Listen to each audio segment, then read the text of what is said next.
এমন স্নান করানো করিয়েছে, সারা বছরে করাবি না, আর এমন স্নান করাবি বাবা, এক সপ্তাহ জগন্নাথ জ্বরে পড়েছে। হ্যাঁ, জগন্নাথের দরজা বন্ধ। এই এক সপ্তাহ ওই কবিরাজ মানে বৈদ্য কবিরাজ, আমাদের মতো অ্যালোপ্যাথি ওষুধ নয়, বৈদ্য কবিরাজ গাছগাছরার ওষুধ আমার জগন্নাথকে সেবা দেওয়া হয় এক সপ্তাহ। আর জগন্নাথ শয়নে থাকে, আর এক সপ্তাহ জগন্নাথের দরজা খোলা হয় না। তো আপনারা জানেন এই জগন্নাথ দেখা মানেই তো কৃষ্ণ দেখা। কারণ আপনারা জানবেন না, কৃষ্ণের নাভিটা তো আমার জগন্নাথের নাভিতে প্রতিষ্ঠা করা আছে। কি বাবা এটা জানেন তো? কৃষ্ণের নাভিটা যেদিন ওই প্রভাসযোগ্য লীলা হয়েছিল, এই প্রভাসযোগ্য লীলার পরে আমার ভগবান কিন্তু কোনো লীলা করেনি, এই লীলাটা শেষ। তার লীলাটা সমাপ্ত করে যখন বাবা গান্ধারী মার অভিশাপে কৃষ্ণের যদু বংশ ধ্বংস হলো, একটা দুটো নয়, 56 কোটি যদু বংশ গান্ধারী কুরুক্ষেত্রের মাঠে হাহাকার করে কেঁদেছিল, কৃষ্ণ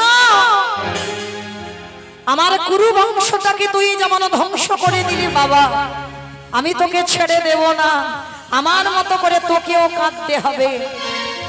ভগবান কৃষ্ণ হেসে বলেছিল, পিসি বৃথাই তুমি আমার উপরে দোষ চাপাচ্ছ, আমি তোমার 100টা ছেলেকে কেড়ে নিইনি। একটাই কথা মনে রেখো, চোরের ধন বাটপাড়াই নেয়। এটা চলতি কথা বাবা, চোরের ধন বাটপাড়ায় নেয়। পিসি তুমি তো 100টা ছেলে চুরি করেছ, যার জন্য তোমারও সেই ছেলে কটা চুরি হয়ে গেল। আর শুধু শুধু আমার কাঁধে দোষ চাপাচ্ছ, আমি তোমার ছেলেগুলোকে কেড়ে নিয়েছি। কখনো নয়। তুমি কেন ভুলে যাচ্ছ পিসিমা, যেদিন তোমার পাপের ভরা পূর্ণ হবে সেদিন তো ধ্বংস হবেই হবে। গান্ধারী কেঁদে বলেছিল, কৃষ্ণ আমি মানলাম আমি অপরাধ করেছি, আমি মানলাম আমি ভুল করেছি, আমি দোষ করেছি। পারলি না বাবা, আমার 100টা ছেলের মধ্যে একটা ছেলেকে একটু কৃষ্ণ ভক্ত করে দিতে, একটা ছেলেকে একটু ধার্মিক করে দিতে, আমার 100টা ছেলে হয়ে গেল অধার্মিক। তাই তো কুরুক্ষেত্রের মাঠে ধ্বংস হয়ে গেল। তবে কৃষ্ণ আমি জানি আমি অন্যায় করেছি, আমি অপরাধ করেছি, তবু আমি তোকে ছেড়ে দেব না। আমি তোকে অভিশাপ দিলাম, আমার কুরু বংশ যেমন তুই ধ্বংস করেছিস, আমি তোরই অভিশাপ দিলাম, আমার মতো করে চোখের সামনে পুত্র হারাবার যে কত যন্ত্রণা, আত্মীয় পরিজন হারাবার যে কত যন্ত্রণা, আপনজন সরে গেলে যে কত যন্ত্রণা, আমি তোকে অভিশাপ দিলাম কৃষ্ণ, আমার মতো করে তোর 56 কোটি যদু বংশ ধ্বংস হবে। ভগবান বিশ্বের স্রষ্টা মালিক হয়ে মাথাটা পেতে নিল। পিসি কথা দিলাম আমি ভগবান, আমার শত্রুর মধ্যেও আমি ভগবান বিরাজমান, আমার মিত্রর মধ্যে আমি ভগবান বিরাজমান, আমি সবার মধ্যে বাস করি। কথা দিলাম পিসি তোমার অভিশাপ আমার শিরোধার্য। আর গান্ধারীর অভিশাপ মতো কৃষ্ণের 56 কোটি যদু বংশ চোখের সামনে ধ্বংস হয়েছিল। আর কৃষ্ণকে বাবা যখন বলরাম দাদা প্রভাসের তীর্থে তপস্যা করে প্রাণ ত্যাগ করেছিল, তারপরে আর সহ্য করতে পারলো না ভগবান কৃষ্ণ। মনে মনে ভাবলেন এবার তো আমার দেহ সম্পাদন করতে হবে। গাছের ডালে বসে রইল আর জরা দেয় একটা পাখির ঠোঁট মনে করে আমার কৃষ্ণের চরণের তলার রংটা কেমন গো, বিব্ব ফল। এই বিব্ব ফল কাকে বলে? যেটা চলতি কথাই বাবা বলে তেলাকচু ফল। ওই তেলাকচু ফল পাকলে যে রং হয় ওটা কিন্তু লাল ঠিক নয়, পাকলে যে রং হয় মহাজনেরা বলছেন ওই বিম্ব ফলের মতো আমার কৃষ্ণের চরণের তলার রং। আর যখনই প্রাণ ত্যাগ করলো জরা ব্যাধির হাতে, জরা ব্যাধি ছুটে এসে কেঁদেছিল, প্রভু প্রভু আমি বড় অপরাধ করেছি, আমি বড় ভুল করেছি, তুমি ভগবানের জেনেও আমার হাতে তোমার মৃত্যু হলো। আমি কত বড় পাপী। ভগবান হেসে বলেছিল, শোনো জরা, এই পৃথিবীতে যা যা কিছু ঘটে আমার চিত্রপটে। পৃথিবীতে কারোর ইচ্ছাতে, কারোর অভিশাপে আমি দেহ ত্যাগ করিনি। আমি যাকে যে কথা দিই আমি কথা রাখি। তুমি ভুলে যাচ্ছ তুমি কে?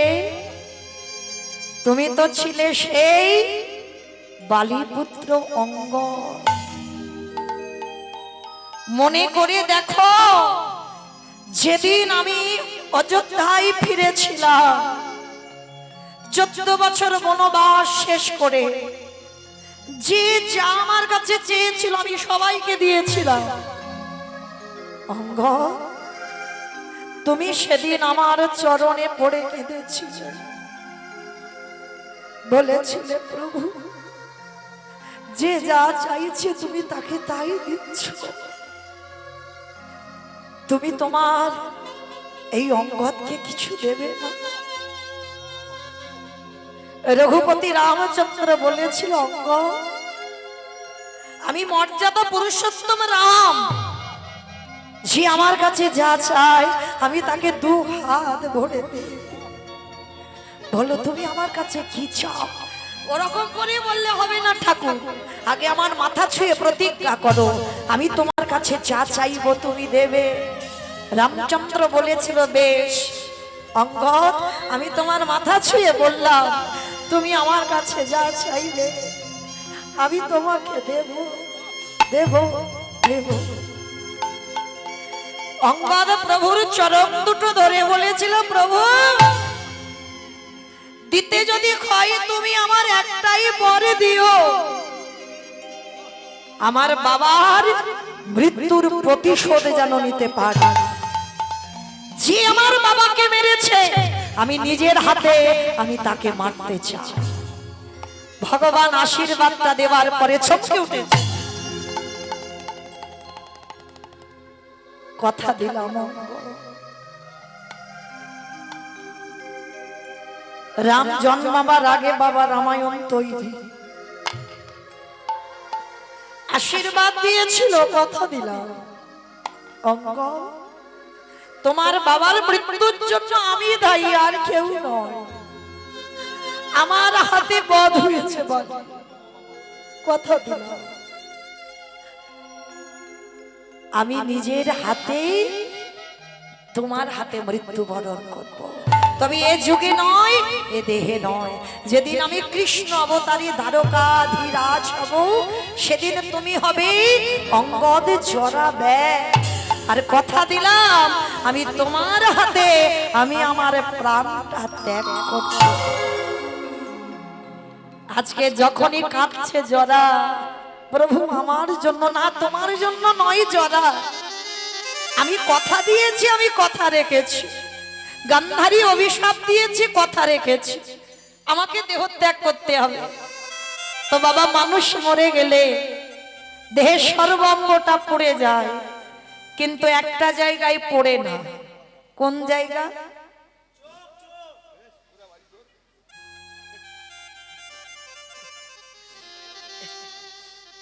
নাভি।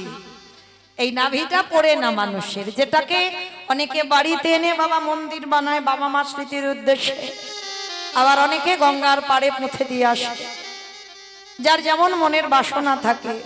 তাই নাভিটা পড়ে না। কৃষ্ণের নাভি চন্দন কাষ্ঠে পোড়ানো হলো। মুখাগ্নি করেছিল কে? তৃতীয় পাণ্ডব অর্জুন। মুখাগ্নি করা হলো, কৃষ্ণের দেহটা পুড়ে ছাই। নাভিটা পুড়লো না, নাভিটাকে ভাসিয়ে দেওয়া হলো, প্রভাসিত জলে ভাসানো হলো। আর ওই নাভিটা ভাসতে ভাসতে যে সমুদ্রে আপনারা আমরা পাল্টি খেতে যাই, যেদিন আপনারা জানেন বিশ্বকর্মা, ওই যে বাবা রাজা ইন্দ্রদুম্ন রাজা জগন্নাথ বলরাম সুভদ্রা প্রতিষ্ঠা করেছিল। এখন যে মূর্তি আমরা দেখতে পাই, এই মূর্তিটা কথা দেওয়া ছিল 21 দিনের আগে দরজা খোলা যাবে না। 21 দিনের আগে দরজা যদি খোলো তাহলে যে পর্যন্ত মূর্তি গড়া হবে সেই পর্যন্ত থাকবে। তা গুন্ডিচামা মনে মনে ভাবলো খুটখাট আওয়াজ হচ্ছে না, কি মূর্তি তৈরি হচ্ছে, একবার দেখি মরে টরে গেল না তো। তো যখনই খুলে দিল 21 দিনের আগে, তখন মা সুভদ্রার হাত দুটো হয়নি। এটা তো একটা কাহিনী আপনারা জানেন, কিন্তু এইটা আসল কাহিনী নয়, এটা আসল ঘটনা নয়। ওই যে জগন্নাথ বলরাম সুভদ্রা যে মূর্তি আমরা জগন্নাথ ধামে গিয়ে দেখতে পাই, ও মূর্তিটা কেন ওই রকম জানো? ওই মূর্তিটা দ্বাপর যুগে দেবর্ষি নারদ প্রথম দেখেছিল, আর নারদ মুনি ভগবানের কাছ থেকে কায়দা করে চেয়ে নিয়েছিল প্রভু কলিযুগে ওই রূপ যেন জগতে দেখতে পায়। যেহেতু আমার আসছেই রথযাত্রা, একটু শুনতে হয়, তো আজকের এই জগন্নাথ বলরাম সুভদ্রার মূর্তিটা ওই রকম কেন, কিসের জন্য? তো যেদিন ভগবান কৃষ্ণ 16,108 জন স্ত্রী, আপনারা জানেন ভগবানের 16,108টা বউ, আর 8 জন ছিল পাট রানী। ভালো করে বিচার করবেন বাবা, এ জগতে জড় জগতের কোনো প্রেম ভালোবাসা নয়। এতগুলো যার বউ আছে, তবু ঘুমের ঘরে রাধা রাধা বলে। রাধে গো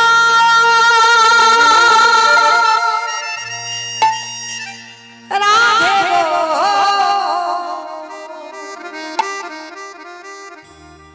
একেবারে সাদা রাধে, একেবারে সাদা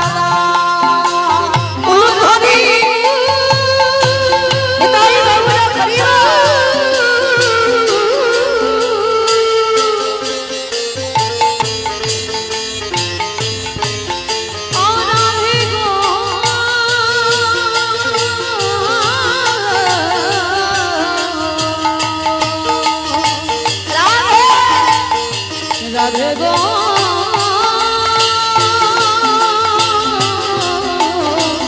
একেবারে সাদা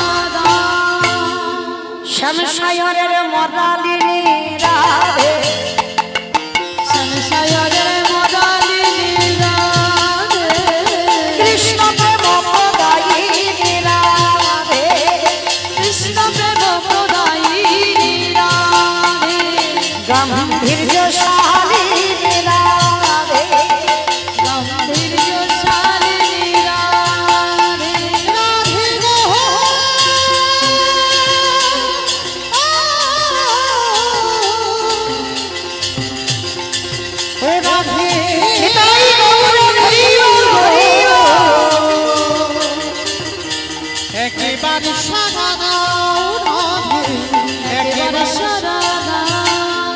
আস্তে আমার যে মানুষটা 16,008টা বউ, তবু রাত্রিবেলা রাধে রাধে বলে খুঁজে বেড়াচ্ছে। অমাইরা বাচ্চিক জগতের কথা বলো, বউরা রেগে যাবে না? যদি বউদের পাশে ঘুমাচ্ছে তবু সে ঘুমের ঘরে রাধা রাধা বলে বারবার চমকে চমকে উঠছে। তামাশা কি করেছে বাবা, 8 জন স্ত্রী ওই রোহিণী মাতার কাছে গেছে। মা একটা কথা জিজ্ঞেস করব? কি বৌমা? বলছিলাম কি তোমার ছেলেরা ওই রাত্রিবেলা করে ঘুমায়, কিন্তু একটা নাম ধরে ধরে কাঁদে, বলে কি নাম? বলে রাধা। আর যেই না রাধা বলেছে, রোহিণী মা শোনার সঙ্গে সঙ্গে চমকে, রাধা শোনার সঙ্গে সঙ্গে চমকে উঠেছে। আজকে সত্যভামা, রুক্মিণী, জাম্ববতী, কালিন্দী মানে 8টা বউ এসে বলছো মামা তুমি চমকে উঠলে কেন? বলে দেখো বৌমা, আমি যে তোমাদেরকে বলবো তা ছেলের ভালোবাসার কথা কি বলা যায়? কেন বলা যায় না? ওই রাধা কে, কি তার রূপ, কত রূপবতী, যে আমরা এত সুন্দর রূপবতী, আমরা রাজকন্যা, কিন্তু ঘুমের ঘরে আমাদের নাম একবারও বলে না, রাধা রাধা বলে কেন? বলে বেশ। সত্যভামা রুক্মিণী জিজ্ঞেস করছে রাধাটা কে, কেমন দেখতে, কেমন গুণ? রোহিণী মাতা বলছে বলবো। কিন্তু আমি তো মা, তা আমি মা হয়ে যখন ছেলের ভালোবাসার কথা গল্প করব, তবে লোকালয় করলে হবে না, কারণ আমার ছেলের কানে যদি একবার যায় তাহলে আর আমি এখানে থাকতে পারবো না। চলো তাহলে কোথায় যাব? একটা ঘরে গেছে, জানালা দরজা বন্ধ, আর সুভদ্রা বোনকে দরজায় দাঁড়িয়ে করে দাঁড় করিয়েছে। যদি কৃষ্ণ আসে তাহলে বলবে যে ভিতরে মাতা রোহিণী আছে, এখন যাওয়া যাবে না, একটা আলোচনা চলছে, যাওয়া যাবে না। তা সুভদ্রাকে দরজা দাঁড়িয়ে করে রেখেছে, আর ঘরের ভিতরে মাতা রোহিণী মানে বলরামের মা রোহিণী ওই রাধা প্রেম তত্ত্ব আলোচনা করছে। আর রাধা প্রেম তত্ত্ব আলোচনাটা কেমন জানো? ও রাধা কেমন দেখতে জানো? ওগো তোমার গরবে গরবিনী আমি রূপসী তোমার রূপে, ওগো তোমার গরবে গরবিনী আমি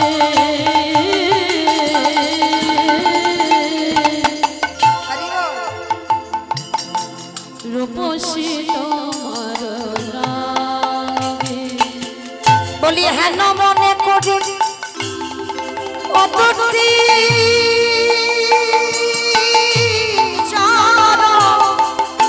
বলি হেন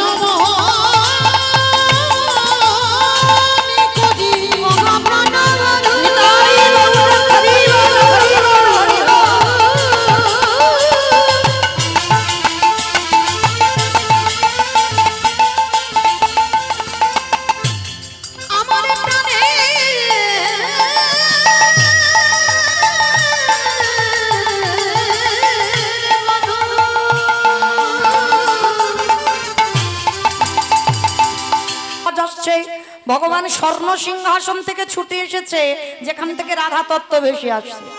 এসে দেখে না সুভদ্রা দাঁড়িয়ে আছে। বোন, দরজা ছেড়ে দেব না, আমি একটু ভিতরে যেতে চাই। যেই না বলেছে ভিতরে যেতে চাই, সুভদ্রা বলছে দাদা যাওয়া যাবে না, মা ভিতরে আছে। বলে বলছি দরজা ছেড়ে দে, কিন্তু আদেশ আছে ছাড়া যাবে না তো। আর ওই যে দরজার ফাঁক আছে না, ওই ফাঁক দিয়ে রাধা প্রেম তত্ত্ব ভেসে আসছে। রাধা রূপের কথা, গুণের কথা, মহিমার কথা যখন ভেসে ভেসে আসছে, আর একেবারে বাবা গোবিন্দের কানে যেই না এসেছে, সঙ্গে সঙ্গে গোবিন্দের অঙ্গটা যেন বিকলঙ্ক হয়ে যায়। মানে আগুনে পুড়ে গেলে যেমন শরীরটা গলে যায়, সেই রকম গলে যাচ্ছে। হাত দুটো ধীরে ধীরে পেটের ভিতরে চলে যাচ্ছে, পা দুটো শরীরের ভিতরে চলে যাচ্ছে, চোখ দুটো বড় বড় হয়ে যাচ্ছে, অঙ্গটা যা কালো ছিল আরো কালো হয়ে গেল, দেহটা যেন কেমন মতো হয়ে যাচ্ছে, ইহা বড় মাথা হয়ে গেল। তা সুভদ্রা দেখার সঙ্গে সঙ্গে তো ভয়েতে চমকে, সর্বনাশ, আমার দাদা এইরকম হয়ে যাচ্ছে কেন? আর সুভদ্রা ভয় পেয়ে যেই না দাদাকে জড়িয়ে ধরতে গেছে, ওই পরশ পেয়ে সুভদ্রা ওই রকম হয়ে গেছে। এইবার বলরাম দাদা খবর পেয়েছে, ছুটে এসেছে। বলরাম দাদা দেখছে আমার বোন আর ভাই দুজনে যেন আগুনে, মানে মোমবাতি আগুনে ধরলে যেমন গলে যায়, সেই রকম গলে যাচ্ছে। তা বলরাম দাদা থাকতে পারেনি, এসে যেই না ভাই বোনকে স্পর্শ করেছে, বলরাম দাদা ঠিক ওই রকম হয়ে গেছে। আর যেই ওই রকম হয়ে গেল, সঙ্গে সঙ্গে আমার ওদিকে তিনজনে ওইভাবে দাঁড়িয়ে আছে, রাধা প্রেম তত্ত্ব শুনছে। আর এদিকে দেবর্ষি নারদ এসে বলল নারায়ণ নারায়ণ। যেই না নারায়ণ বলেছে, ভগবান চমকে নিজের রূপে ফিরে এসেছে। একই নারদ, সকাল সকাল তুমি, আজ আমার দিনটা ভালো যাবে, তোমার মতো মুনিবদন দর্শন। প্রভু কথা ঘোরাবে না, কথা ঘোরাবে না, যে রূপটা দেখলাম। নারদ তুমি কি রূপ দেখেছো?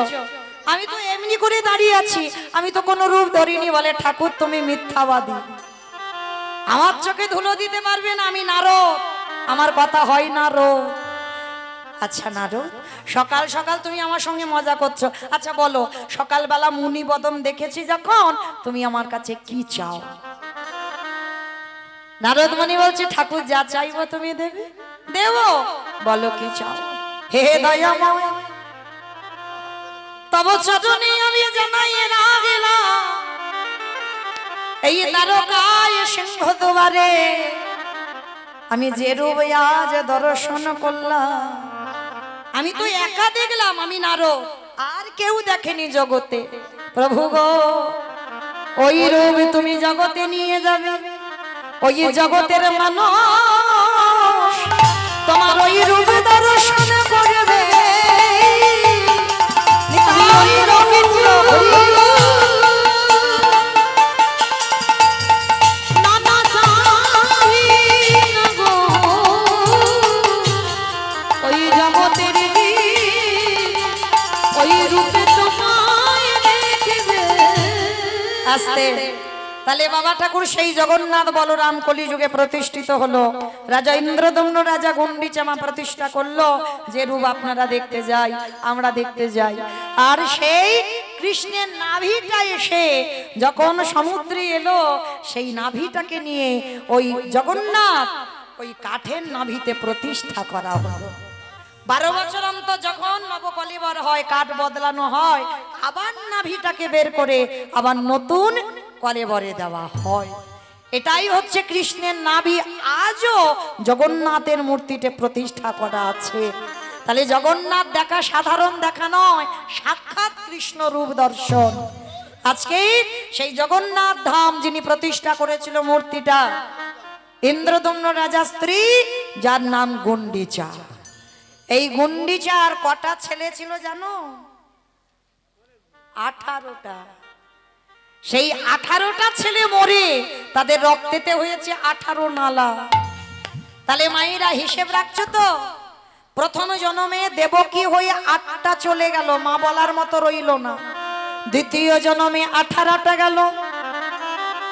তৃতীয় জন্ম হলো নদীর মাঝে নীলাম্বর চক্রবর্তীর কন্যা শচী ঠাকুরানী হয়ে শচী মায়ের প্রথম 8টা কন্যা সন্তান হলো। অদ্বৈতের প্রণামে দেহ রাখলো, নবম গর্ভে বিশ্বরূপ এলো। অদ্বৈতের প্রণামে সন্ন্যাসী হলো, দশম গর্ভে আমার নিমাই এলো। তাকেও প্রণাম করার জন্য চলে গেল 24 বছরের সন্ন্যাস। তারে মা বলার মতো ও বকে হইল না।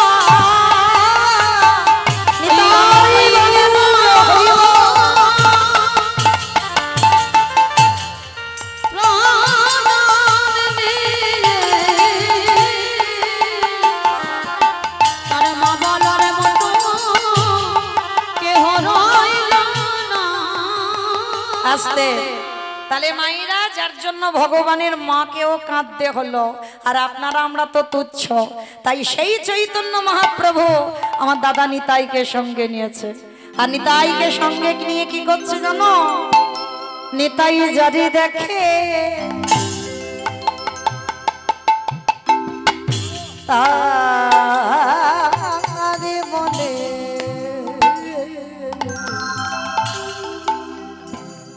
দন্তে তৃণ ধরি ধরি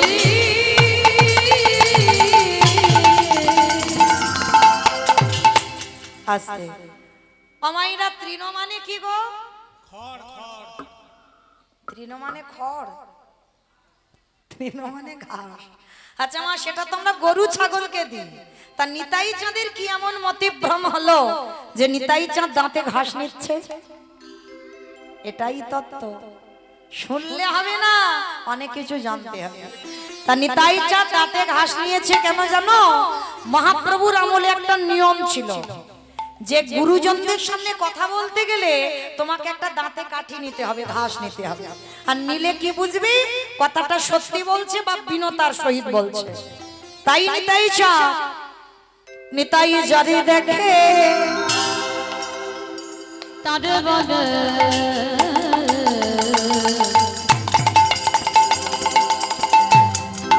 দন্তে তৃণ ধরি ধরি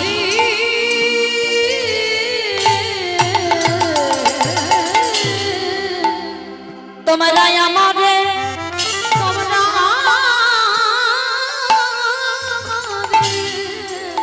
আমার নিতাই ওই নবদ্বীপে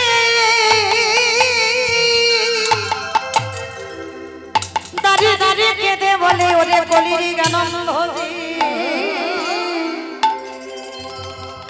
তোদের ঘরে আমি বাসন মেজে দেব, তোদের ঘরে আমি কাপড় কেচে দেব, তোদের ঘরে আমি পাটনা বেটে দেব, যা বলবি আমি তাই শুনবো। তবে তোদের একটা কাজ করতে হবে। কি কাজ? তোরা আমারে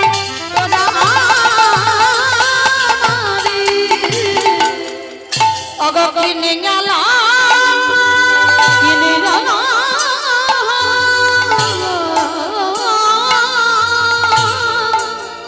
একেবারে বললো রে হরি হরি রে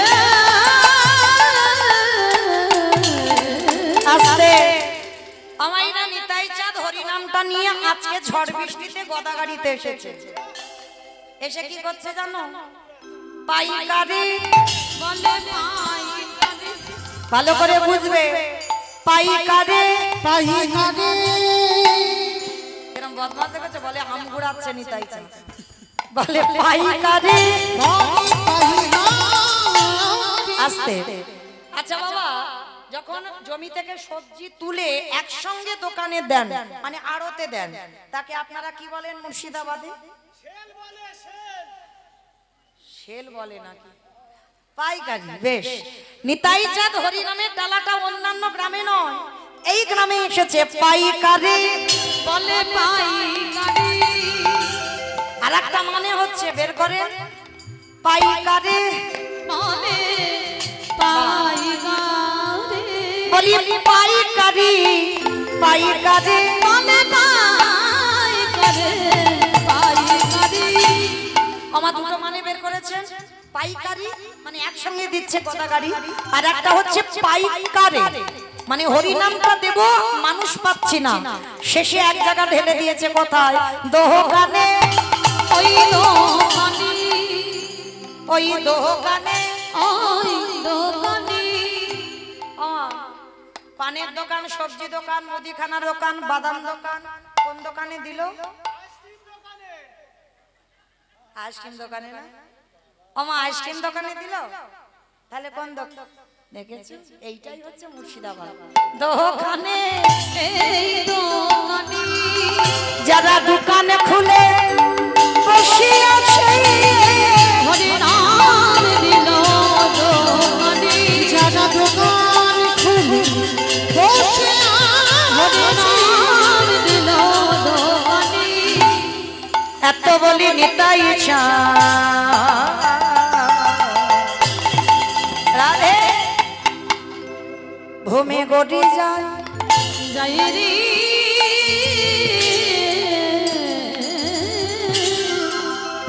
এত বলি নিতাই চাঁদ ঘুমে গলি যাই রে রাধে। এইবার নিতাই চাঁদ কি করেছে জানো? নদিয়ায় দাঁড়িয়ে ওগো শোনাবো ওই পার্বত্য জানো পর্বত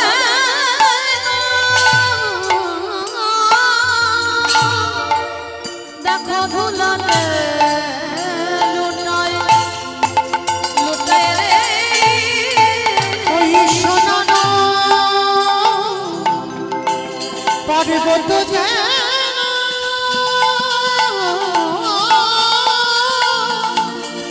ঘুরাতে লুটাই রে। তোরা কে কি নিবি আয়? তোরা কে কি কে কি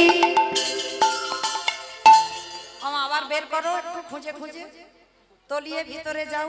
কে কি মানে কে কিনবি, কে কি নিবি আয়? তোরা কে কি নিবি আয়? ওই জানে নিতাই কেঁদে বলে তোরা কে কি নেবে আমার দয়াল নিতাই কে নিবি আয়?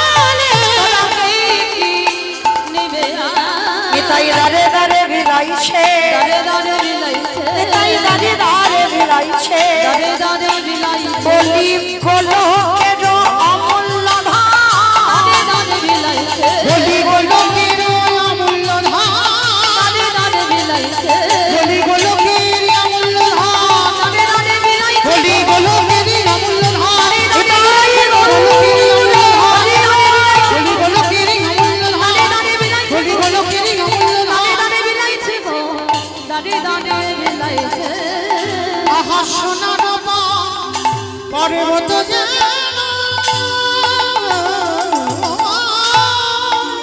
ধুলা দিয়ে লুটা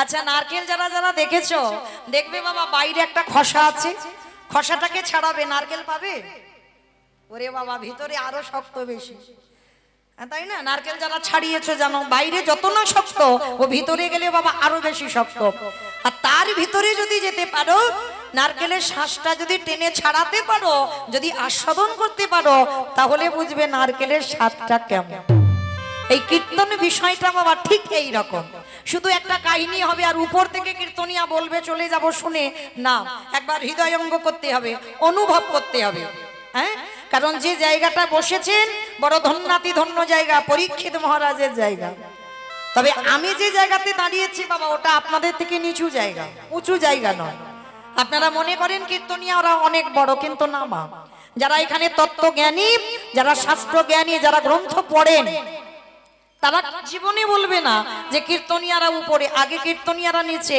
আগে আপনারা নববিধা ভক্তির মধ্যে একটু তাকিয়ে দেখেন আগে বলছে শ্রবণং পরে বলল কীর্তন আগে শোনার জায়গা তারপরে বলার জায়গা তাহলে আমার জায়গাটা পরে আপনাদের জায়গাটা আগে তাহলে ওই জায়গাতে বসে বাবা ঠিক ঠিক যদি শোনার মতো শোনা যায় কৃপা হয় আর এখানে দাঁড়িয়ে যদি গাওয়ার মতো গাওয়া হয় এখানেও কৃপা হয় তাহলে হচ্ছে না কেন গাওয়া ঠিক হচ্ছে না শোনা ঠিক হচ্ছে না তাই তো কৃপা হচ্ছে না কিন্তু যদি ঠিক ঠিক শোনা যায় আর গাওয়া যায় তাহলেও কৃপা হয় তাহলে মাইরা যতক্ষণ আমি থাকবো পরে কি করবে আগে কি করেছো ভুলে যাও আমি যতক্ষণ থাকবো আপনাদের চরণ ধরে নিবেদন ভুলে যাও যে আমরা সংসারী মানুষ ভুলে যাও ছেলে মেয়ে আত্মীয় পরিজন বন্ধু বান্ধব সব নিয়ে বসেছি একেবারে গোটা পরিবার নিয়ে এটা ভুলে যেতে হবে হ্যাঁ এই জায়গাতে বসেছেন আমাদের এখন একটাই পরিচয় কে নারী কে পুরুষ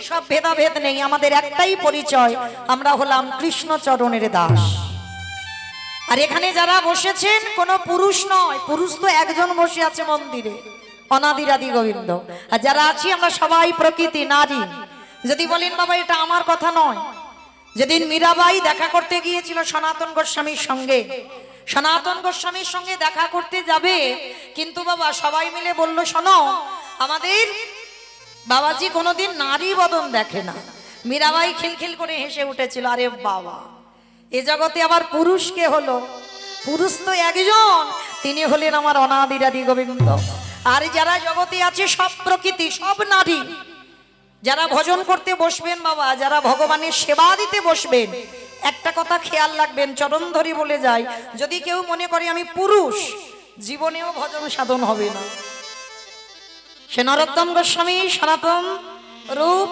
শ্রীজীব ও সবাই যারা যারা ভজনে নেমেছে বাবা একটু গ্রন্থের দিকে তাকিয়ে দেখেন সব নারী ভাব যখন পূজায় বসবে মনে করতে হবে আমি বৃন্দাবনের একজন ব্রজ গোপী আর এইভাবে যদি তুমি সেবা করতে বসো তারপরেই তোমার ভজন সার্থকতা হবে আর যত তাড়াতাড়ি আমার গোবিন্দ কৃপা হবে তাই গৌর প্রেমানন্দে হরি বল দেখেন বাবা যদি এই নারী পুরুষের ভেদাভেদ থাকতো তাহলে একাকার হয়ে বসতে পারতেন জানি না আপনাদের মুর্শিদাবাদে কি হয় তবে আমার ডায়মন্ড হারবার এলাকায় নিয়ম আছে যাত্রা নাটক ফাংশন যে কোনো অনুষ্ঠান হবে মাঝখান থেকে একটা বাঁশ বাঁধা হবে একদিকে নারী একদিকে পুরুষ কিন্তু হরিনাম সংকীর্তনে ও বাঁশ বাঁধা নয় আর দড়ি বাঁধা নয় নারী পুরুষ একাকার কেন জাতি ধর্ম নির্বিশেষে নারী পুরুষের ভেদাভেদ নয় সবাই একাকার হয়ে আমার মহাপ্রভুর নাম সংকীর্তন শ্রবণ তাই গৌর প্রেমানন্দে হরি বল হরি বল কারণ এখানে কারোর কোনো বাসনা নয় নয়, একটাই বাসনা, আমি কি তারে পাবো না? রঘুনাথ দাস গোস্বামীর একটাই কথা, আমি কি তারে পাবো না? এইটা যদি মনের ভিতরে এই আকুলি বিকুলি থাকে তাহলে কৃপা হয়। তবে ভগবানের পেতে গেলে বাবা আকুলতা লাগবে। এই আকুলতা যদি চলে যায় তাহলে বাবা কোনোদিন কৃপা হবে না। শ্রী শ্রী রামকৃষ্ণ পরমহংসদেব শিষ্য ছিল নরেন।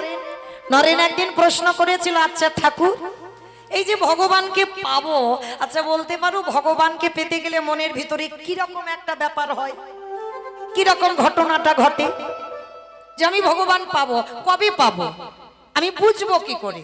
তো ঠাকুর কি করেছিল, দক্ষিণেশ্বর, যারা গেছেন কলকাতা দক্ষিণেশ্বর কালীবাড়ি, ঠাকুর থাকতো তো ওখানে, মা ভবতারিণী সেবা করত। তো যখন ওই নরেন প্রশ্নটা করেছে ভগবানকে পেতে গেলে মনের ভিতরে কি অনুভূতি হয়, তা ঠাকুর কি করেছে, দক্ষিণেশ্বরের গঙ্গা যাচ্ছে, গঙ্গার জলে স্নানে নেমেছে, নরেনকে রেখেছে, নরেন এই শালা এখানে আয়। ঠাকুরের বই যারা পড়বেন শালা শালা বলতো। কোন শালা? বউয়ের ভাই না, পাঠশালা না, গোশালা না, তাহলে কোন শালা? শা মানে মুক্তি, লা মানে নৌকা। ওই মুক্তির নৌকাতে ঠাকুর পারাপার হবে। ওই জন্য ঠাকুরের বই যারা পড়বেন দেখবেন ঠাকুর সবাইকে শালা শালা বলে ডাকতো। তবে আমি বলছি না, ঠাকুর বলছে, এখন ঠাকুরের জায়গায় দাঁড়িয়েছে। তো এইবার নরেনকে নিয়ে বাবা গঙ্গায় নেমেছে, আর গঙ্গায় নেমে বলছে, নরেন একবার ডুব দে। নরেন যেই না ডুব দিয়েছে বাবা, ঠাকুর কি করেছে জানো, ওই মাথাটা নিয়ে চুবিয়ে দিয়ে। আচ্ছা বলো মা, যদি কেউ জলে ডুব দেয় আর কারোকে যদি চেপে ধরে থাকা যায় কি রকম হবে? ভিতরটা একেবারে ছটফট করবে না উঠবার জন্য, হাঁকু বাকু করবে না? তা যেই না চেপে ধরেছে একেবারে মাথাটা নিয়ে এসে, নরেন তো ছটফট করছে ভিতরে, কিছুতে আর ঠেলে উঠতে পারছে না, ঠাকুর চেপে ধরে আছে। অনেকক্ষণ ছটফট করার পর ঠাকুর একেবারে হাতটা ছেড়ে দিয়েছে, আর যেই না ছেড়ে দিয়েছি একেবারে ননে হাস হাস করে, ওরে বাবা, ওরে বাবা, ওরে বাবা। যেই না রেগে গেছে তো নরেন খুব, ঠাকুর এই জন্য তোমার বলে তুমি পাগল। বলে আরে শালা আমি তো পাগল, যারা জানে না যারা বোঝে না তারাই আমারে বলে পাগল। হ্যাঁ, তা তুই আমারে বলবি এতে তোমার রাগ দুঃখ নাই। আচ্ছা ঠাকুর, আমি তোমারে জানতে চাইলাম যে ভগবানকে পেতে গেলে মনের ভিতরে কি অনুভূতি হয়, তা তুমি আমার এরকম ওই নদীর জলে গিয়ে ওই রকম মাথাটা নিয়ে চুবিয়ে ধরেছো কেন? আরে আরে শোন, একটা কথা বলি। আচ্ছা নরেন, ওই যখন তোর ওই মাথাটা জলের ভিতরে চেপে ধরেছিলাম, আচ্ছা নরেন তোর কিরকম ভিতরে হচ্ছিল বলতো? ঠাকুর ঠিক এইভাবে কথা বলে, খুব রসিক তো। তো বলছি কি হচ্ছিল বলতো মনের ভিতরে? বলে ঠাকুর ভিতরটা হাসপাস করছিল, এই যেন বেরিয়ে যায়, এই যেন প্রাণটা বেরিয়ে যায়। বলে শোন নরেন, এই জগতে যারা কৃষ্ণ চরণ ভজন করে, যারা কৃষ্ণ চরণে আরাধনা করে, এই হৃদয়ের মাঝে যতদিন না আকুলি বিকুলি আসবে, তারে কৃষ্ণ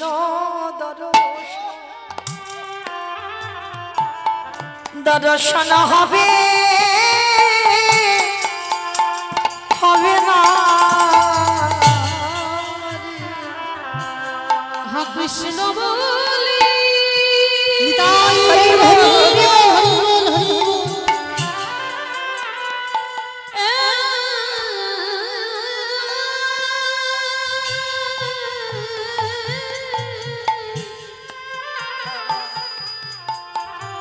হা কৃষ্ণ বলে নানা দিলে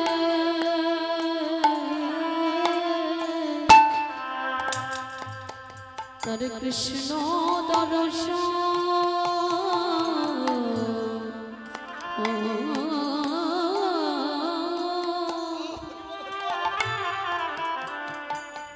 দর্শন হবে না রে। আস্তে, তাহলে বুঝলাম কি বাবা, মনের ভিতরে আকুলতা লাগবে, তারপরে তুমি কৃষ্ণ দর্শন পাবে। এই যে একটাই কথা যেন মনের বাজে, মনের মধ্যে বাজে, আমি কি তারে পাবো না, আমি কি তারে পাবো না। এ জন্মে না হয়, এর পরের জন্মে না হয়, তার পরের জন্মে না হয়, সাধিতে সাধিতে যদি কৃষ্ণ কৃপা করে এ জন্মে না হয়, জন্ম জন্মান্তরে। তাই কীর্তনের প্রারম্ভে আমার কমিটি বাবাদের, দাদাদের, ভাইদের প্রণাম দিলাম একটা কারণ, তারা জেনেছে বাবা, তারা বুঝেছে এটা কলিযুগ। আর কলিযুগে যাগযজ্ঞ নয়, ব্রত পূজা নয়, ধ্যান তপস্যা নয়, হরির নাম হরির নাম হরির নামৈব কেবলম কলমা নাস্তে নাস্তে নাস্তে গতির অন্যথা। গতির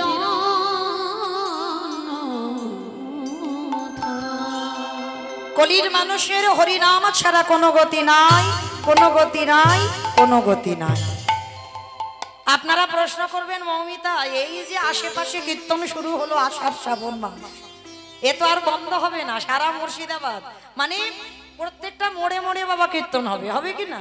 আর প্রত্যেকটা কীর্তনিয়া ওই একটাই কথা বলবে, হরিনাম শোনো, হরিনাম গাও, একাদশী করো, তুলসী গাছে জল দাও, ভগবানের চরণে তুলসী দাও, ও ছাড়া গতি নাই।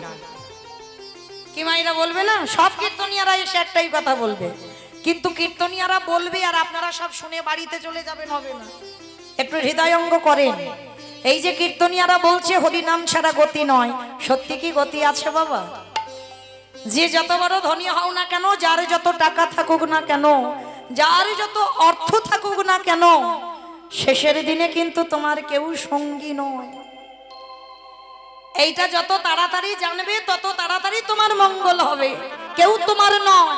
আজকে যেটা তুমি ভাবছো আমার, সেটা কালকের অন্য কারোর হবে। ছেলে আমারে, মেয়ে আমারে, জায়গায় আমারে, জমি আমারে, বিষয় আমার, যতই আমারে আমারে করো না কেন, মাসি যদি ভিজে যায় পড়ে থাকবে সরকারি খামা। এসেছো একা, তুমি যাবে একা। যেদিন এসেছিলে মা, সেদিন পরনে একটা সুতো ছিল না, আর যেদিন ভব ছেড়ে চলে যাবে সেদিনও তোমার পরনে একটা সুতো থাকবে না। এসেছিলে খালি হাতে, যাবেও তুমি খালি হাতে। তাহলে কিসের আমার আমার, কিসের আগলে বসে আছো? কৃষ্ণ ভজন ভুলে যাচ্ছ। সারাদিন আমার আমার করলাম, ছেলে পুলে মানুষ করলাম, রান্না বান্না করলাম, সব কাজ করলাম, কিন্তু দিনান্তে কতজন আমরা কৃষ্ণ বলে কাঁদলাম। ভগবান বললেন, হে কলির জি, সারাদিন তোরা কত আবল তাবল বাচাল বলিতে পারো, তাহার ভিতরে কি একবারও কৃষ্ণ বলিতে না? কৃষ্ণ ভজন করতে হবে, কৃষ্ণ সাধনা করতে হবে। তো শেষের দিনে আমাদের সঙ্গে কেউ যাবে না, কিন্তু কর্মফল। মায়েরা মনে রাখবেন, এইটা তোমাদের আমাদের কারোর ছাড়বে না, কর্মফল। কতদিন হরিবাসরে বসলে, কতদিন সাধু সঙ্গ করলে, কতদিন ভক্ত চরণ ধরলে, কতদিন যাবত তুমি গুরু চরণ ভজন করছো, এই ভালো ভালো কর্ম আমাদের সাথে যাবে। আর একটা জিনিস সাথে যাবে, সেটা আমার গ্যারান্টি। জানি না আপনাদের এই গদাগাড়ি মুর্শিদাবাদ জেলায় হয় কিনা, তবে আমার ডায়মন্ডে আছে। সে বড় লোক হোক আর গরিব হোক, দুটো জিনিস ভাড়া করতে হয় মানুষের মৃত্যুর পর। এক হলো খোল আর এক হলো করতাল। আর পিছনে বাজিয়ে বাজিয়ে দেহটাকে বের করে না, বলো হরি বলো হরি। কি মাইরা তোমাদের গ্রামে হয়তো? বাহ, তাহলে এইবার আমি একটা কথা বলবো, ভেবে বলবেন কেমন? যখন দুর্গা পূজা, কালী পূজা, লক্ষ্মী পূজা, সরস্বতী পূজা, মনসা পূজা, যে কোনো পূজা যখন পূজা হয়, বিসর্জনের দিনে বাবা বড় বড় ডিজে ডিজে বাজে। কি মা তোমাদের গ্রামে হয়? এখানেও হয়? আমি জানি আমার ডায়মন্ডে বুঝি হয়, মানে এখানেও বিসর্জনের ডিজে বাজে। তাহলে ভালো করে ভেবে দেখেন, তাহলে সেটাও তো মা। তাহলে মাকে যখন বিসর্জন করতে যাচ্ছ, তখন তুমি ডিজে বক্স বাজাচ্ছ। আর যেদিন আমাদের দেহটা কাঁধে করে নিয়ে যাবে শ্মশান ঘাটে, তখন কি লরিতে করে একটা ডিজে বাজালে হতো না? হবালে হতো, তাহলে হবাচ্ছি না কেন? এই জায়গায় আমার চৈতন্য মহাপ্রভু শিক্ষা দিলেন, ওরে কলিরিজি এসেছিস খালি হাতে, যাচ্ছিস খালি হাতে। তাহলে শেষের দিনে যাচ্ছে কর্মফল, আর কি যাচ্ছে আমাদের? এই হরি নামে যাবে।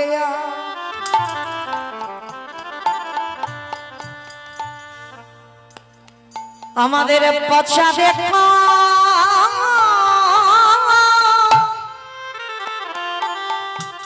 দেখো যাবে,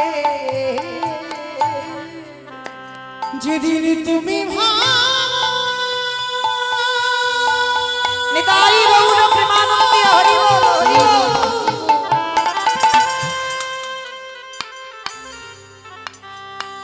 যেদিন তুমি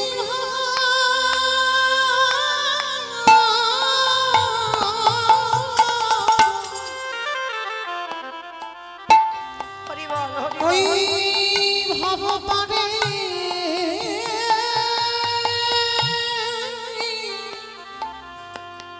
পারে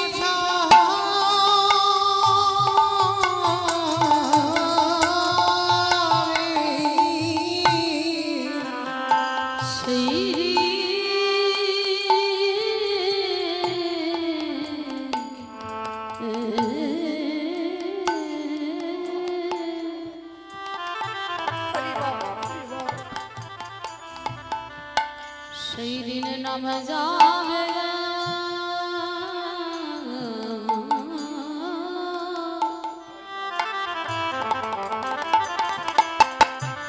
এই পচা দেহ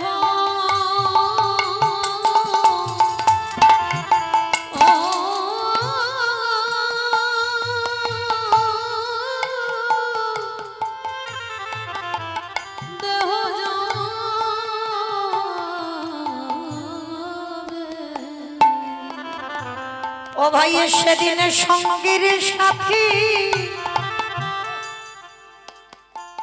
আমাদের কেহ থাকবে না। যেদিনে ভব ছেড়ে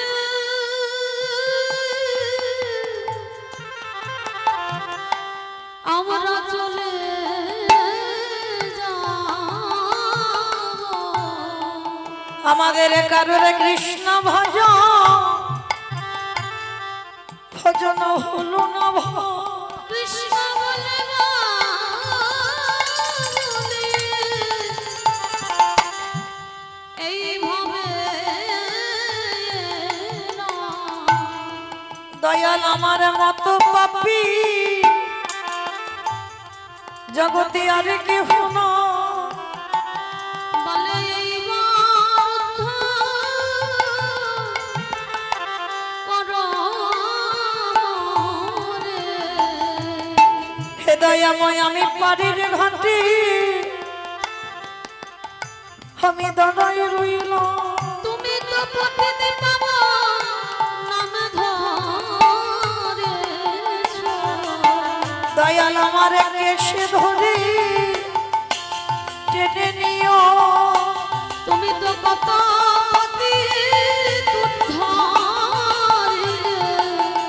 হে দয়াল তুমি বিনে আমার গতি নাই।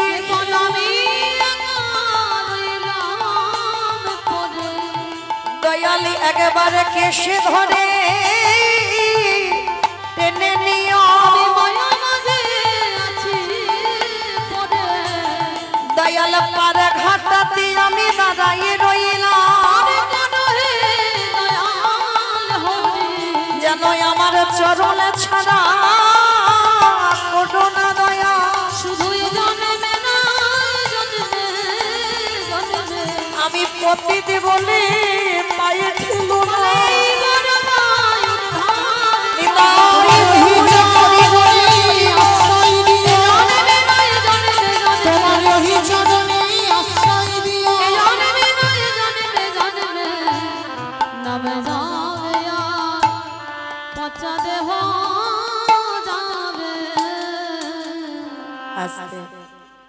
শিশুকালে কৃষ্ণ ভজে কৃষ্ণ পাবার আসে, কৃষ্ণ পাবার আসে অগ যৌবনেতে কৃষ্ণ ভজে আসে বা না আসে, আসে বা না আসে, অগ বৃদ্ধ কালে কৃষ্ণ ভজে জমের তর আসে। মাইরা কথাটা খুব মন দিয়ে শুনবেন, ভজন করতে হবে সকাল সকাল। শিশুকালে কৃষ্ণ ভজে কৃষ্ণ পাবার আসে, যৌবনেতে কৃষ্ণ ভজে আসে বা না আসে, বৃদ্ধকালে কৃষ্ণ ভজে জমের তর আসে। সকাল সকাল ভজন করতে হবে বাবা। আবার একদিকে বলছে কুড়ি ফুলে গোবিন্দ সেবা হয় না, তাহলে বাবা ভক্ত কোন দিকে যাবে? একদিকে বলছে কুড়ি ফুলে সেবা হয় না, আবার বলছে সকাল সকাল ভজনে নামো, তাহলে কোনটা করবে? কুড়ি ফুল সম দেহ তত্ত্বে বলছে বাবা বাল্যকাল। আমরা তো ধ্রুবের মা হতে পারিনি আর প্রহ্লাদের মা হতে পারিনি বাবা। ওই ধ্রুবের মা প্রহ্লাদের মা শিক্ষাটা দিয়েছিল, সংস্কার দিয়েছিল, তাই বাবা কুড়ি ফুলটা সেবায় লেগেছিল। আমাদের কুড়ি ফুল সেবায় লাগবে না।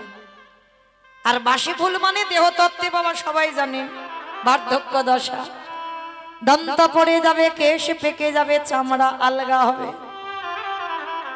ও ফুল গোবিন্দ সেবাই লাগবে না, তাহলে সেবা দেবে কোন ফুল? আজকের ফোটা ফুল। যে ফুলটা আজকের গাছে ফুটেছে বাবা, ওই ফুল সেবাই লাগাতে হবে।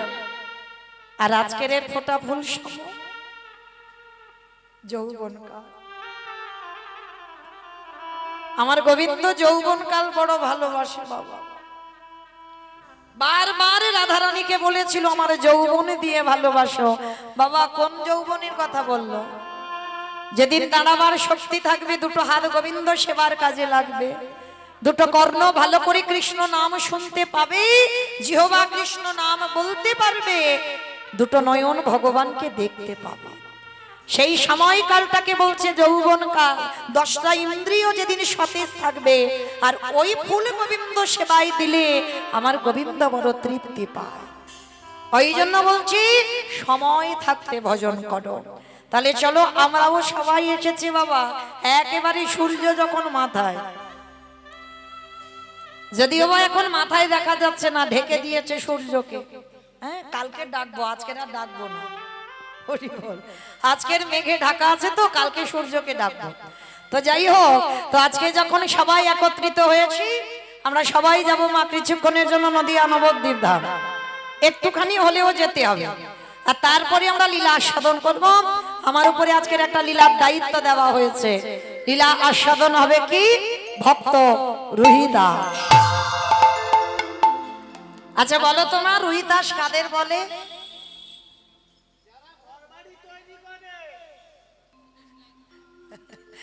যারা ঘর বাড়ি তৈরি করে তাদের রুহিদাস বলে। কাদের বলে? মুচি। হ্যাঁ, জুতো সেলাই করে, মানে চলতি ভাষায় যাদেরকে বলা হচ্ছে মুচি, মানে আমরা জগতে তাদেরকে ছোট জাত বলবো। তার সেটা আমাদের আস্বাদন হবে ওই রকম, ওই লীলাটাই। শুধু মনে রাখতে হবে, উচ্চ কুলে জন্ম নিলে কৃষ্ণ ভজন করা যায় না, নিজ কুলে জন্ম নিয়েও কৃষ্ণ ভজনের অধিকার পাওয়া যায়। আজকের আমার লীলার মধ্যে প্রকাশ পাবে, কিন্তু তার আগে আমাদের একটু যেতে হবে নদিয়ায়, মানে মুর্শিদাবাদের কাছেই নদিয়ায়। খুব একটা টাইম লাগবে না, আমার ডায়মন্ড হারবার থেকে আসতে গেলে টাইম লাগবে, কিন্তু এখান থেকে টাইম লাগবে না। আচ্ছা মাইরা সবাই নদিয়ায় যাবে তো? এই নিম্নচাপ মাথায় নিয়েও যাবে? ঠিক আছে, চলো তাহলে যেতে যখন চাইছো চলো নিয়ে যাই। সত্যতে নারায়ণ, ত্রেতাতে রাম, তারপরে কৃষ্ণ, কলিতে হলো গৌরাঙ্গ। আর আমরা কলির মানুষ, যদি আমার ছেলে, আমাদের ছেলেকে যদি ডাকা না হয়, তাহলে বাবা আমার কলি যুগটার বড় অপমান করা হবে। তাহলে চলো নদিয়ায় গিয়ে দেখবো সেই কৃষ্ণ গৌর হয়ে যেদিন এলো, নদিয়ার ভাব কেমন। আজ জয় জয়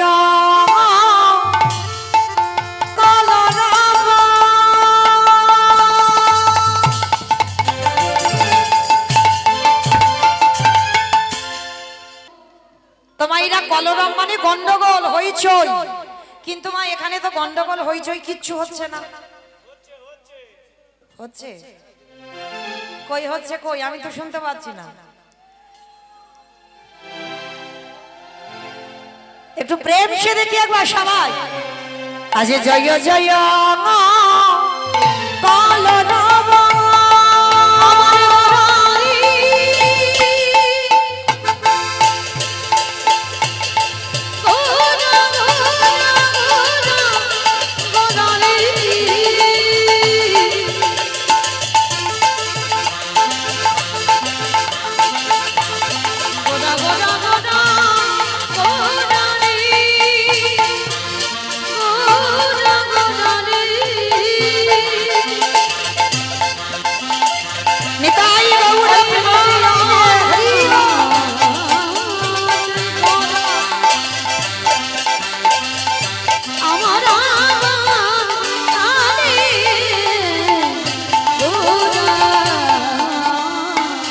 জয় জয় কালো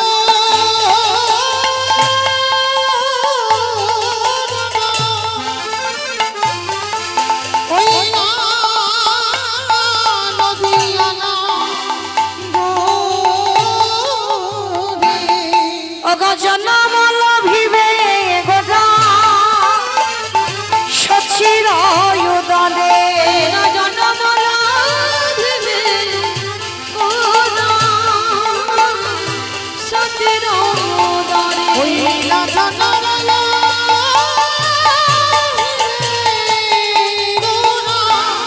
ঘোড়া সচির উদরে আজ নদিয়াতে গৌরদয় খালা ওই নদীতে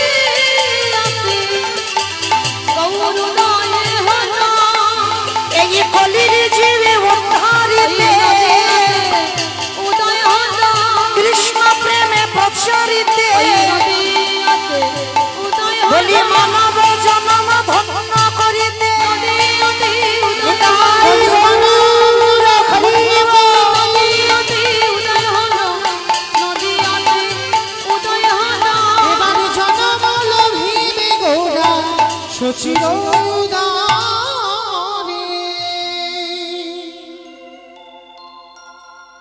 নদিয়ার মাটিতে কৃষ্ণ গৌর হয়ে এলো, কিন্তু বাবা মায়ের নাম হলো সচী ঠাকুরানী আর বাবার নাম হলো জগন্নাথ মিশ্র। ওটা আমরা আপনারা সবাই জানি। কিন্তু সচী মায়ের প্রথম গর্ভের ছেলে তো নিমাই নন,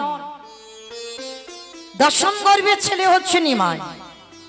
প্রথমে সচী মার 8টা কন্যা সন্তান হয়েছিল। শুনে নাও মা, আমরা জগতে অনেক নারীরা আছি যারা সন্তান জন্ম দিয়ে প্রথম সন্তান মারা যায়।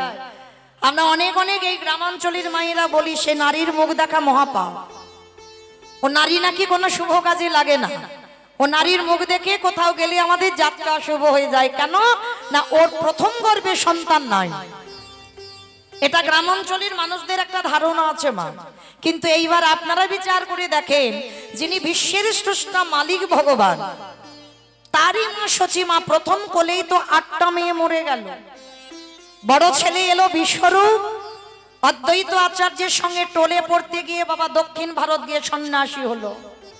দশম গর্ভে নিমাই এলো, সেই নিমাইও 24 বছর বয়সে নিমাই চলে গেল সর্বত্যাগী সন্ন্যাস। তাহলে এইবার আমাদের জানার বিষয় বাবা, ভালো করে এই জায়গাটা মন দিয়ে শুনবেন। এই যে ভগবানের মা আপনাদের আমাদের মতো মা নয়, ভগবানের মা হয়ে বাবা তার কেন 10-10টা সন্তান সন্ততি চলে গেল? একটা দুটো হলে নয় মানা যেত, 10-10টা ছেলে মেয়ে একটাও কেউ কোলের কাছে রইল না মা বলে ডাকার মতো। তাহলে অপরাধটা কি এমন করেছিল ভগবানের মা যার জন্য একটা সন্তান মা বলার মতো রইল না? একটা কথা মনে রাখবে মা, কাঁদালে কাঁদিতে হয় এ কথাটা মিথ্যা নয়। এই কথাটা খুব গুরুত্বপূর্ণ কথা। আপনারা আমরা মানতে চাই না, বিশ্বাস করি না, কিন্তু তুমি যদি জীবনে কাউকে না কাঁদাও, তোমার কাছে তোমার জীবনে তো কান্না রিটার্ন আসবে না। তাহলে ভগবানের মা, সেই ভগবানের মা হয়ে মা প্রথম 8টা মেয়ে চলে গেল কেন? ওই যে বাবা কাঁদালে কাঁদিতে হয় এ কথাটা মিথ্যা নয়। তুমি তো নিশ্চয়ই কাঁদিয়ে রেখেছো, ওই জন্য তুমি ভগবানের মা হয়েও ভগবান তোমাকে ছেড়ে দিল না। এই যে মা দেখবেন জগতে আমরা অনেকে দুঃখে আছি, অনেকে সুখে আছে। আর যারা দুঃখ পাচ্ছে, কষ্ট পাচ্ছে, জ্বালা যন্ত্রণা পাচ্ছে, অন্যের ঘাড়ে দোষ চাপাচ্ছে, বলে অমুকের জন্য আমার জীবনটা বরবাদ। না, চরণ ধরে আমি হরিবাসরে দাঁড়িয়ে বলে যাই, জীবনে কোনোদিন কারোর নামে দোষ চাপিয়ে দিও না। তোমার জীবনে তুমি যদি জীবনে কাউকে কষ্ট না দাও, তোমার জীবনে কষ্ট আসবে না। এটা আসতে পারে না, এটা কোনোদিন হতে পারে না। যার জন্য ভগবান নিজের মায়ের দ্বারা শিক্ষা সমাজকে দিয়েছে। 8টা মেয়ে মরে গেল, বড় ছেলে চলে গেল, ছোট ছেলে নিমাইও চলে গেল কেন? তাহলে ভগবানের মা সচী মা নিশ্চয়ই কাউকে কাঁদিয়েছিল। কাকে কাঁদিয়েছিল বাবা? এই কার কথা জানতে গেলে আমাদের একটু যেতে হবে ত্রেতা যুগ। ত্রেতা যুগে যেদিন বাবা ভরত জননী কৈকেয়ী মা রামচন্দ্র 14 বছরের জন্য মনে যাবে আর ভরত হবে রাজা। এই সংবাদটা শুনে আমার কৌশল্যা মা রামের মা কেঁদে বলেছিল, কইকেয়ী তোর ভরত রাজা হবে এতে আমার এতটুকু দুঃখ ছিল না, কারণ তুই যেমন ভরতের মা আমিও তো ভরতের মা, হতে পারি সৎ মা কিন্তু আমি হতো মা। তাহলে তুই তোর ভরতকে রাজা করবার জন্য তুই আমার রামকে 14 বৎসর বনবাসে পাঠালি কেন? আমি কি এমন অন্যায় করেছিলাম যে আমার রামকে তোর বনবাসে দিতে হলো? কৌশল্যা কাঁদছে, রামকে ডেকেছিল, রাম তোর বিমাতা কইকেয়ী তোকে 14 বছর বনবাস দিয়েছে বাবা, তবে আজকে যখন বনবাসে যাবি যাবার কালে আমাকে একটা কথা দিয়ে যাবি রাম। কি কথা মা? শোন বাবা, এর পরের জন্মে যদি কোনোদিন তুই আসিস আমার গর্ভে তুই আসবি না মা, আমি তোমার গর্ভে আসবো না। আমাকে পাবার জন্য যোগী মুনি ঋষি কাঁদে, আর তুমি আমাকে সন্তান রূপে পেয়েও বলছো আমি তোমার গর্ভে আসবো না। আমি কার গর্ভে আসবো? ওরে রাম রে, আসতে যদি হয় তোর বিমাতা কইকেয়ীর গর্ভে আসবি, কিন্তু আসবি বটে কিন্তু কোনদিন তোর মায়ের স্তন দুগ্ধ পান করবি না। কথা দিয়েছিল মা তাই হবে। আর সেই ভরত জননী কইকেয়ী পরের জন্মে হয়েছে মা দেবকী মা। আর দেবকী মা যখন কংসের কারাগারে আমার রামচন্দ্র তো কৃষ্ণ হয়ে আবির্ভূত হলো, সেই দেবকীর গর্ভে এলো। আর ভাদ্র কৃষ্ণাষ্টমী তিথিতে ঝড় বৃষ্টি মাথায় নিয়ে বাবা বসুদেব কৃষ্ণকে নন্দালয়ে রেখে এলো। তাহলে এই দেবকীর কারাগারে যারা জন্মাষ্টমী লীলা শুনেছেন তারা জানবেন, প্রথমে বাবা 6টা সন্তান হয়েছিল। কংস মামা একটা একটা করে নিয়ে আছাড় দিয়েছিল পাথরে। সপ্তম গর্ভে এসেছিল বলরাম, বসুদেবের প্রথমা পত্নী রোহিণীর গর্ভে চালনা করেছিল। অষ্টম গর্ভে এলো আমার কৃষ্ণ, বাবা বসুদেব মাথায় করে নিয়ে মা নন্দরানীর কাছে রেখে এলো। তাহলে হিসাবগুলো মা ঠিক করে রাখবেন। প্রথম জন্মে দেবকী হয়ে 8টা সন্তান চলে গেল। কৌশল্যা নন্দরা রামকে 14 বছর কাঁদিয়েছিল, আর কৌশল্যার অভিশাপে কইকেয়ীকে প্রথম জন্মে 8টা সন্তান হারাতে হলো। আর দ্বিতীয় জন্ম কোথায় হলো? দ্বিতীয় জন্ম হলো পুরী ধামে, জগন্নাথ ধামে, সেই ক্ষেত্র